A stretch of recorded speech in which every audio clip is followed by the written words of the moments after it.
تخيلها ما أسماها والعالم كله متوحد تخيلها ما أسماها والعالم كله متوحد. The song in the background is a Jewish hymn from the Book of Psalms called Hine Ma Tov. It means, "Behold, how good and how pleasant it is for brethren to dwell in unity together." It is performed first in Arabic by a Palestinian Muslim and then in Hebrew by a Jewish American. Together they perform around the world, including in Israel and Palestine, as the artistic embodiment of peaceful coexistence between Jews and Palestinians. They call themselves Pursuit of Harmony. As a Jew, I have always been very troubled and confused about the relationship between the Israelis and the Palestinians. What makes peace between these two people so elusive? Why is the conflict so intractable? My interest in looking at the conflict through a restorative lens really took hold when I had the great fortune to hear Pursuit of Harmony perform last spring. Learning about truth and reconciliation processes in this class had me wondering whether such a process might be a promising option to address the conflict between Israel and the Palestinians. I certainly didn't presume that I was the first to think of this, but I wondered what efforts were already underway to address the conflict in this way. In one of the readings that I selected in Unit 3, Chapter 36, in the Handbook of Restorative Justice, I was struck by the author's assertion that practitioners of restorative justice have not been trained to think of their work within a systemic, structural frames of reference, so by default they tend to carry out their role as if peace and conflict in one's life were a purely personal responsibility and prerogative, and not a function of contextual forces. The contextual forces at play in Israel and Palestine go back not just generations, but in a certain sense millennia. How on earth does a practitioner begin to contextualize present harms with such an extensive history? Adding to the difficulty is that the national narrative of one side cannot be reconciled with the other without imperiling each side's self-concept or identity. The very first question in a restorative justice circle is what happened. Usually there's some agreement about factual events, but not in this case. This is why the Israeli-Palestinian-Arab dialogues held such appeal to me as a starting point. It seems that dialogue usually comes after a truth process.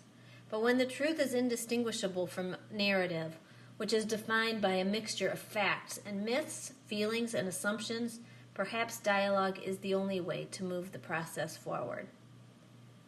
What I found is that while the dialogue groups help advance an understanding between the two groups, they do little to reconcile the two groups' collective narratives. They help change individual narratives, perhaps laying the groundwork for eventual acceptance of a political solution to the conflict, but they are relatively minuscule steps toward peace. In terms of the restorative typology, these dialogues are partly, or maybe even mostly, restorative for the individuals who participate, but in terms of being restorative for the two populations in general, they are minimally restorative. Through Miguel, I was introduced to Dalia Tauber, a restorative practitioner in Israel. She shared with me another model, the shared society model, which was designed to address the harm caused by the conflict and the needs of the two sides to live in peace. This model recognizes that both sides' narratives cannot likely be reconciled. It envisions a way for the two narratives to be contained within a common civic sphere. A restorative framework was used to develop the model to allow both narratives to coexist, each respectful of the other, understanding the effect of the conflict on the whole community and attempting to repair the harm caused by the conflict without coming to a consensus necessarily about the truth. This model, like the dialogues, is a bottom-up approach, having begun with the people. In fact, over 150,000 Israelis and Palestinians had input into this model, and then it was delivered to the Knesset, Israel's national legislature. Unlike the dialogues, the model addresses not just the conflict in one's life, as they say, but the entire context of the conflict in the lives of the entire region. In this way, there's a collective reconciliation, responsibility, and reparations, although very much not in the most traditional sense. The only thing that keeps it from being fully restorative is that it cannot be realized, not without the support of the Knesset, which is quite frankly unlikely in Israel's current political climate, which is moving further and further to the right.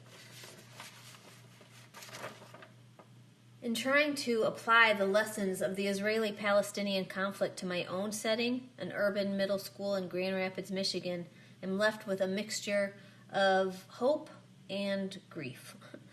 When I think about the role that historic racism plays in the lives of many of my students, how the traumatic narrative is internalized from one generation to the next, I see the importance of allowing the students to dialogue without necessarily coming to a solution, just to understand each other.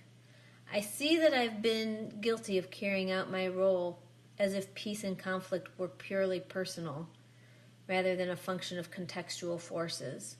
My hope is that with a new consciousness of the role of historic context on current conflict, I will better be able to facilitate the conflicts in my school to peaceful resolution.